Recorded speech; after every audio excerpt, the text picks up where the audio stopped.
Welcome back. I'm Jan Marini, the founder of Jan Marini Skin Research, and I am here today with Brad. Brad, if there was something you could change or improve about your skin, what would it be? So I noticed that I have a lot of acne scarring on my skin, and I suppose what I really want to get out of this is find a way to smooth that down, try to get a more flawless type of skin.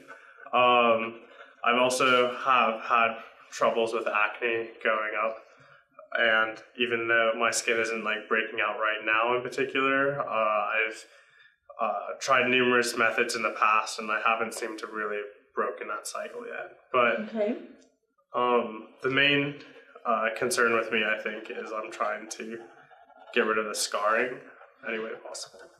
Okay. Anything else you'd like to change or improve? No, not like. Okay. Okay, great. So, tell me, what type of skin do you think you have? Do you think it's normal? Do you think it's a combination? How would you categorize it? Well, I'm not entirely familiar with the different categories of skin. However, I would say that I have more of like a rough skin. There are people I know who have more like flawless, smooth skin, and I don't think I'm that kind of person. So when you say rough, do you mean like texture, like pore size? Possibly. I just mean like texture-wise, I think it's not as smooth as other people's skin is, and I think. Does it feel bumpy? Yes. Okay. Because what that could be, we'll talk more about that, that could be something, a little bit of closed comedonal acne. So in other words, it's acne under the skin. You don't necessarily see it as a breakout, but you can kind of feel it, that there's something there. And so do you get shiny during the day? Do you feel like your skin is oily at all? It used to be like that for the past few years, but now it's not as much of a problem. I think I attribute that, like I've adjusted my diet a little bit, so I really limit the amount of I guess certain types of food that I'm putting into my body. I'm trying to be a little bit more, trying to tackle like my skin problem from more of a health and diet point of view right now. So recently it hasn't been too oily. For the most part, I only drink water. Okay. So when you say you limit foods, what kind of foods do you think would make your skin worse? I'd say foods that are high in fats, I believe. Okay. So I've been told like hamburgers and pizza is really bad. Avoid foods like bacon. Those are the top three I think of. What do you think? Do you think there's anything that you ingest that makes it better? Well, usually when I like eat cleaner foods like chicken, vegetables, those kinds of food that are like not as processed, I feel healthier, and I'm not entirely sure the direct correlation with my skin, but usually, as I before mentioned, I don't feel like I'm getting as much oils breaking out on my skin. Okay. So, kind of back to the oil. Do you look shiny during the day much at all? Or do you think your skin feels, just as far as the amount of oil it produces, pretty normal? I feel like it feels pretty normal. Okay. At present. Okay. So, let me ask you this. Currently, what do you use on your skin? What do you wash with in the morning, for example? In the morning right now, if anything, I'll just splash my face with water. Okay. A lot of the time I don't really do anything in the morning. Now, do you feel that your skin is better if you don't do anything, or do you feel it's worse if you don't do anything, or is there just any philosophical feeling about that? Generally, I would say it would be better if I rinse my face with water when I wake up, because I can definitely see like there's a little bit of oil built up on my face, and I generally just feel more alive and woken up when I have my face washed. Okay. Anything that you do after that? Well, I just dry it off with a hand towel. That's about it. Do you use any moisturizer, acne medication, sunscreen, anything like that during the day? No, I do not. Okay. And what do you do at night? Kind of similar as during the day. It's kind of hit or miss whether or not I do anything. Usually though, I'll wash my face with at least water before I go to bed, kind of like around the same time I would brush my teeth. So I also have like these facial pads that I'll every now and then use to wipe my face, but now, are they basically cleansing pads, or are there something for acne like salicylic acid pads? I think it's like an acne product. Is it like Stridex or something like that, kind of like that? Yes, I think it is Stridex actually. Okay, got it right the first time. Lucky yes. Okay, so what you mentioned something about kind of maybe, if I heard you correctly, like you've used some products in the past. What have you used in the past that you felt made your skin better, or made it worse, or whatever? Well, I've used many different products to attempt to treat my acne in the past. One of the most prominent I can remember was I took Accutane for about a year and a half, and then shortly after that period of time, I don't think my acne was cured per se, and I would still break out every now and then. Now, did it get completely clear when you were on it? Yes, but at the expense of the side effects of Accutane being dry skin and. Did you feel like the acne was a lot better afterwards? Not as active as it was before? Yes, I would say it was definitely an improvement, but it wasn't the cure or as much of an improvement as I was expecting. So it didn't get completely clear? No. Okay. And you were on it for a year and a half, which usually the average is about 6 months. Yes, I definitely had a more vigorous Accutane. And did you, do you remember what dosage you were on? Do you remember if you took like a pill in the morning, a pill, 20 milligrams and 40 milligrams a day? I remember I'd have to take a pill when I woke up and when I went to bed, so I was definitely taking 2 pills a day. Were they yellow? I don't remember. I want to say they were white or orange. Okay. I don't. The reason I asked that is it used to be that the 20 milligram Accutane tablets were yellow, and you took one in the morning, one at night. 40 milligrams a day is average dose. Usually it's dosed depending on a person's weight. So the more that a person weighs, and typically men weigh more, so the dose is usually higher. So you could have been on 60 milligrams or more. Sure. Yeah. Okay. And generally you go on for 6 months. And Brad was on it for a year and a half. So obviously his physician felt that he had a much more aggressive form of acne. And you must have had some cystic acne. Okay. Did you have the big nodules? Yes, definitely. I could feel the cystic, the type that's under the surface. Yeah, I feel like I've had all kinds of acne, to be honest. It was a big blow to my self-confidence during my high school years, but hence the reason I tried such aggressive means to get rid of it. Before Accutane, I used Proactive, which I feel like didn't really help. Hence the reason I looked at a more aggressive treatment.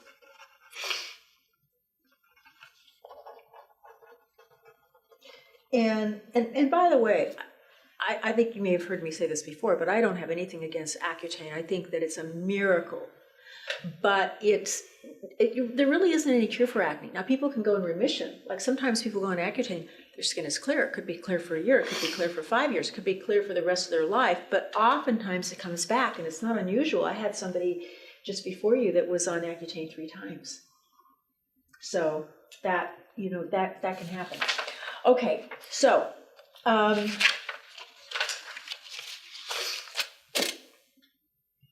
couple of things I want to talk about, and I want to talk a little bit about, and you may already know this and may already be aware of this, so I want to talk a little bit about the acne process. Okay, so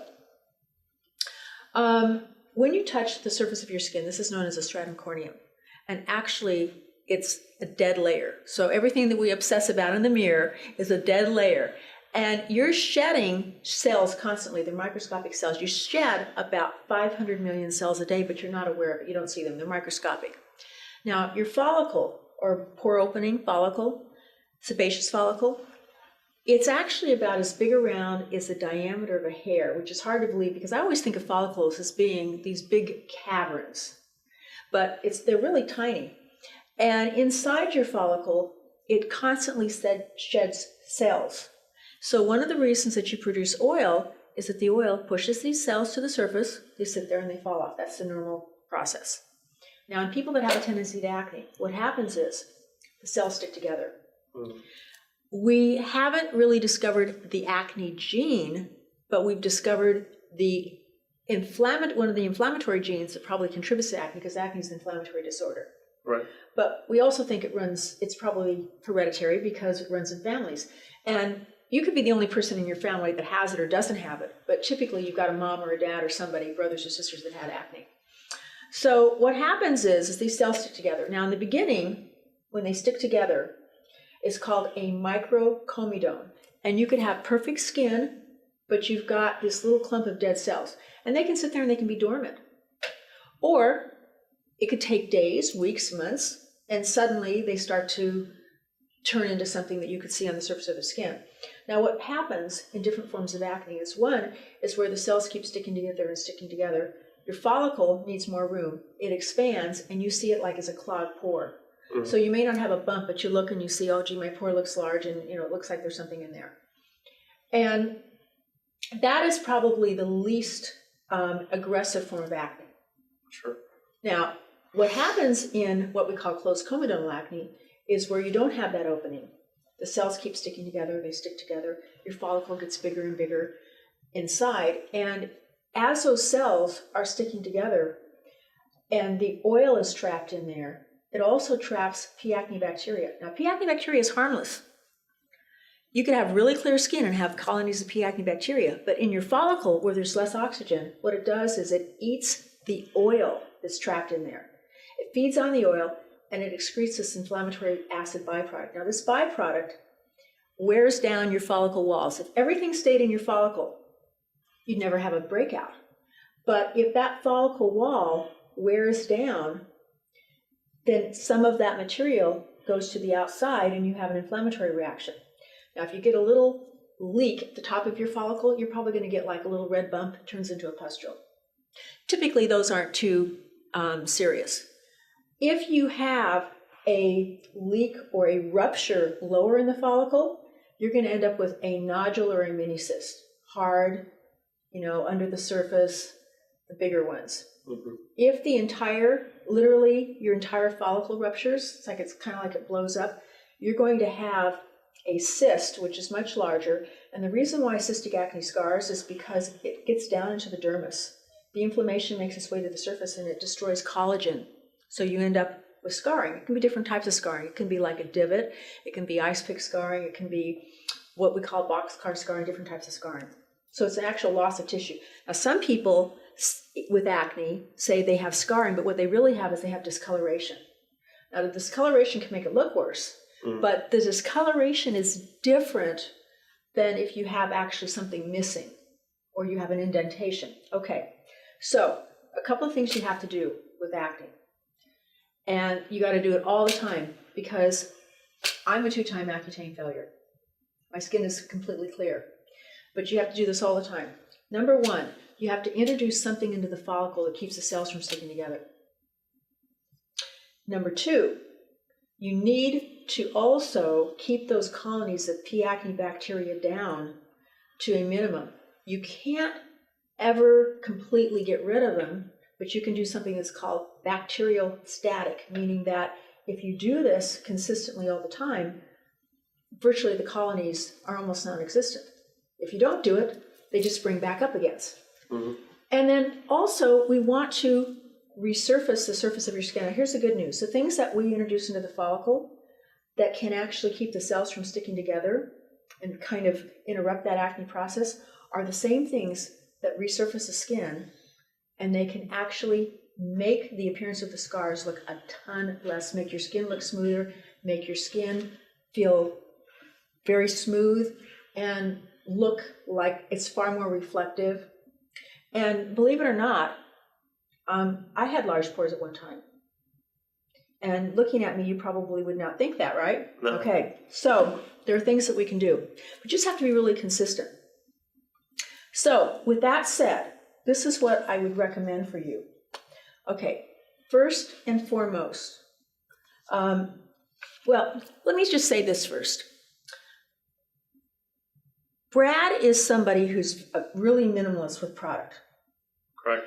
And so just because we really want to address your skin and we want to address your wish list, it doesn't mean that I want to start off and just load you up with a ton of product, because that can be discouraging as well, because you start going, oh my God, I want my skin to be better, but you feel psychologically, am I spending all my time on my skin? And believe me, even if I loaded you up, you would only be spending minutes. But I want to start you off some things that I know are really going to make a difference, but have you with a routine that's relatively simple, okay? So let me ask you this before I start making an actual recommendation. When you used, in the past, did you ever use anything like any soap and water, anything on your skin at all to clean it besides just water? Yes. And what would happen when you would do that? Sometimes my skin would dry out a little bit, depending. Okay. I heard that depending on what types of soap you can use, can have different effects on your skin. Mm-hmm. So recently, I've tried to be better at like not using hand soap on my face, but even like every now and then, especially if I notice I have like a lot of oil on my skin, I will try using hand soap. But usually I feel like refreshed afterward. Okay. But sometimes it can have like a more drying effect. I feel like it's tight and dry. So the reason I ask that is because sometimes when I'm talking with a female, it's easier to kind of determine what type of cleansing method or how aggressive we want the cleanser to be, because somebody can say, well, gee, if I use this type of cleanser, it makes my skin look flaky and my makeup doesn't look good. If I use this type of cleanser, I'm too oily. And so with guys, it's kind of a different way of calibrating it. So I think what we're going to recommend for you, we're going to start you off with a bioglycolic facial cleanser. Now, this is going to feel different to you, and we may change it later. We may modify it. But I don't have the actual cleanser. It's in this skin care management system, but it's a cleanser. It's an 8-ounce cleanser. And what's going to be different than what you're used to is this is a cleanser that feels creamy. That doesn't mean it has oil in it. So the way that you use it, you take a couple of pumps and you put it on bare skin. Mm-hmm. And the reason why you put it on bare skin as opposed to wetting your face first is because if you've ever put water on top of oil, it just sits there and beads up.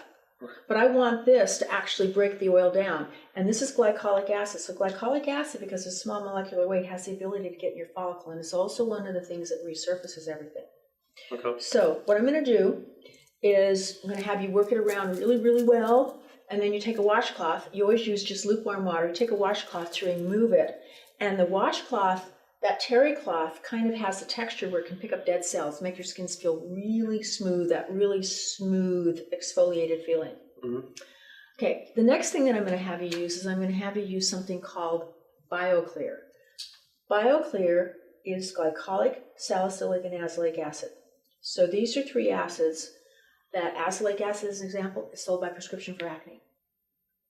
And also it's one of the best combinations I have ever seen for being able to resurface the skin, make scars less noticeable, fine lines and wrinkles less noticeable, make pores less noticeable. It just really gives you that, I like to call it the red carpet look. Sure. You see guys and girls going down the red carpet and you look at them and you go, and you're probably thinking, oh, they're probably wearing makeup, but they don't look like they're wearing makeup and they just look like their skin is perfect. Mm-hmm. So that's kind of the look, that we're going for. Of course. So you'll use that. And then I'm going to have you use a product called Duality. Now, Duality is really, really unique. This is a product that actually addresses acne, but it's anti-aging at the same time. And it really helps with things like the size of the follicle. If you had fine lines and wrinkles, it would make your skin actually look a lot younger and healthier. But those kinds of agents, topical agents, tend to stimulate collagen. And when you stimulate collagen, what does it do? It fills in the scars. Right. Okay. So duality is actually 2 different chambers in one product. So you pump it out, you mix it together in your hand, put it on your face. And one chamber is benzoyl peroxide. Now, I know that you've said you worked with benzoyl peroxide before. This is very different. This benzoyl peroxide, first of all, is non-drying. This was actually tested by Dr. Jaggi Rao, who is board certified in dermatology in Canada and in the US. He's the head of the dermatology residency program at University of Alberta. He is also the CEO and founder of the Acne Clinics of Canada, so he treats more acne than anybody in Canada. And this benzoyl peroxide, which is very different than anything you've ever worked with, is non-drying. It was actually tested 20 degrees below zero in Alberta, Canada. The patient's skin was more hydrated after the study than before the study. And it is a very different micron size. It goes right into the follicle really fast, kind of bypasses the surface, works faster. So we're going to keep those colonies of P. acne bacteria down. Benzoyl peroxide works because benzoyl releases peroxide into the follicle, releases oxygen. And P. acne bacteria can't live in oxygen. It kills it better, keeps those colonies down better than anything we've ever seen. And if it works for you once, if you're using the right percentage, it will work for you forever. You can't develop a resistance. That's a statement by the American Academy of Dermatology. So that's in one chamber. Now, in the other chamber, we have retinol, which is another gold standard for acne, but it also makes a huge difference. Follicle size, the appearance of scars, all of that. We have some anti-inflammatories, and we even have an ingredient that gets rid of the discoloration a ton faster. So it makes your skin look really nice and even.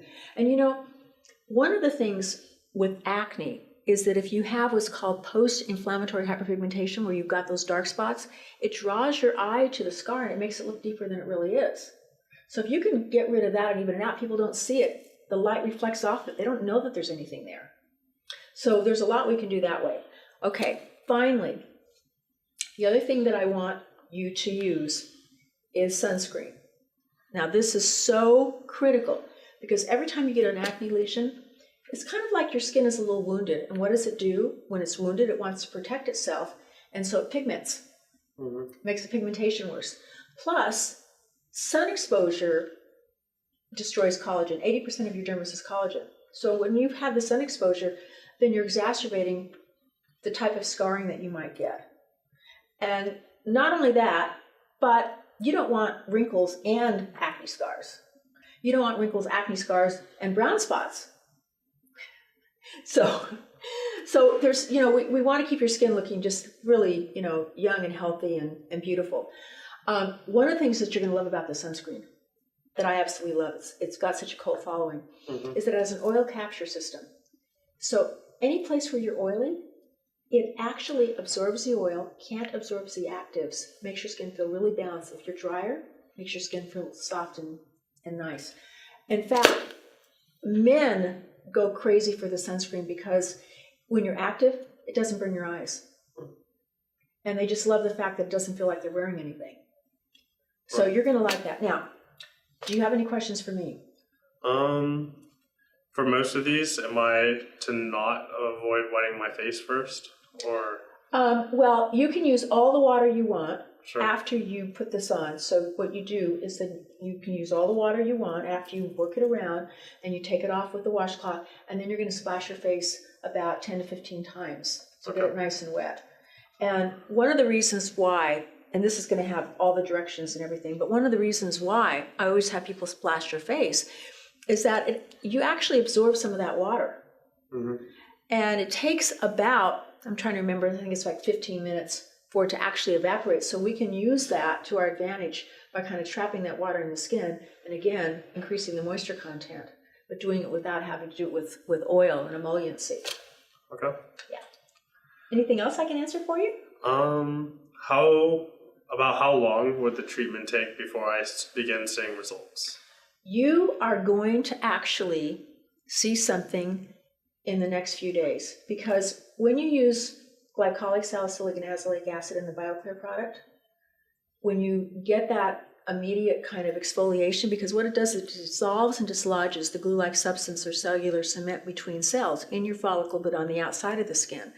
So it naturally causes, well, yeah, I guess you could call it exfoliation. You see something right away. Your skin looks brighter, it looks smoother, it looks more refined. And a lot of times people tell me within a day or two that they notice a difference, and then it's progressive. So I think that you're going to start to see something right away, and you also should start to see that your skin just kind of gets calmer. There's that feeling, those of us who have had issues with acne and breakouts, you kind of know when your skin is calm. Mm-hmm. And I spent years, I had perfect skin as a teenager. I developed acne when I was 19. And for years, I used to if I woke up in the middle of the night, the first thing I did was I put my hand on my face to see where I had another lump. And I can just tell you today that doesn't happen. And you just feel that your skin has just kind of calmed down.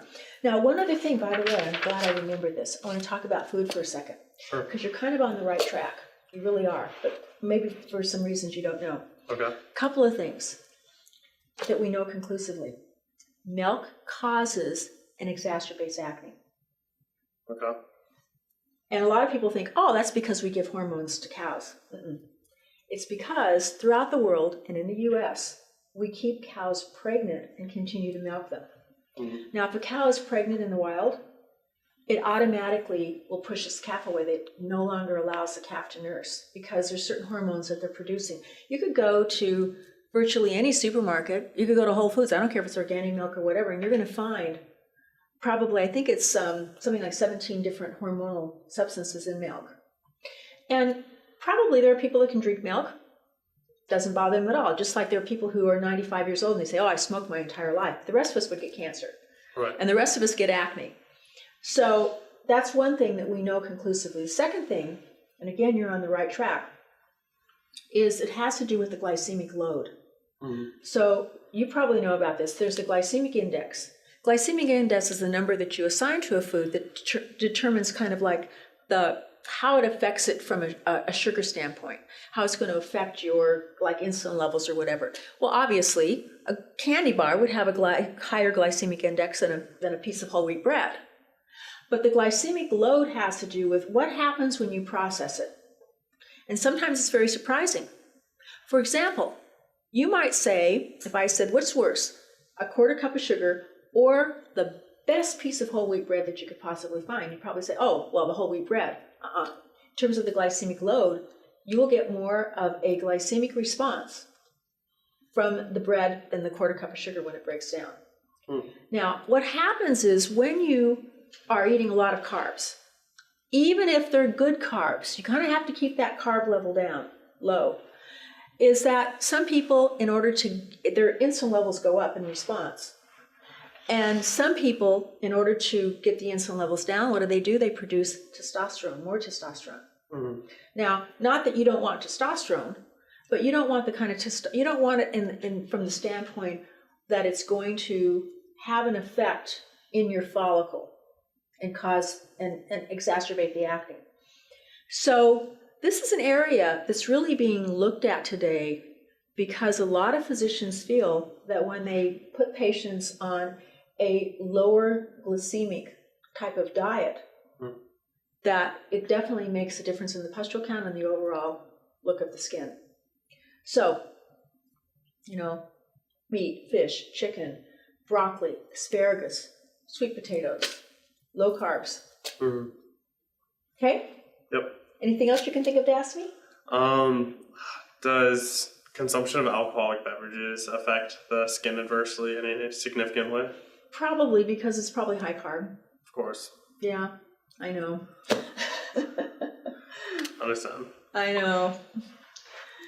But yeah, usually alcohol in particular certainly could affect acne, but it also affects something called rosacea, which can cause the skin to become more reactive. Sure. So, you kind of have to really learn to watch your skin. Like, let's say, for example, that your diet was really perfect for a month. Okay. And then you did certain things And if you notice that your skin was more reactive, then that kind of tells you that that's the point at which you can step over the line, but you can't step over it that much. Mm-hmm. But I think a lot of things we're doing topically are going to make a huge difference. I really do. Okay. Okay? Yes. Good. Are you excited? I am. Oh, great. Thank you. Well, thank you. It was really a pleasure. Well, bye for now. And please do not forget to subscribe to our channel. I'll see you again soon.